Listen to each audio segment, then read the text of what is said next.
তুমি এখানে রয়েছো আর এই ছোটখাটো রেস্টুরেন্টে এখানে বসো কি করে আমি বুঝি না। ভাই আজকের মতো একটু বসেন, কথা বলি। তারপর হচ্ছে ব্যাপারটা বোঝেনি তো, ছোট মানুষ, বসেন একটু।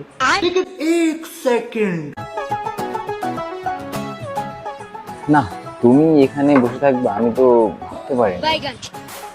এইসব ছোটখাটো রেস্টুরেন্টে আমার তো মানায় না, বুঝো না, আমি তো বড় টপ লেভেলের রেস্টুরেন্টে যাই থাকি। আমি বুঝি না তোমার মতন ছেলেপিলে এখানে কি করে থাকে। যাই হোক, কি বলবো বলো। ভাই সবই ঠিক আছে, তাহলে হচ্ছে আমরা খাওয়া দাওয়া করি, অর্ডারটা একটু দেন প্লিজ।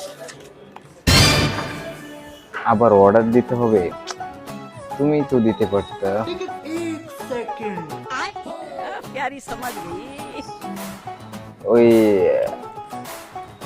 58 নম্বরটা দাও, 58 নম্বরটা দিয়ে দাও। কি 58 নম্বরটা? 58 নম্বরটা তো চা। তাপ মিয়া কিছু বোঝেন না, কিছু না, ফাজলামি করেন, জান মিয়া ফোটেন। মিয়া ফাজলামি করতে এখানে আসছেন।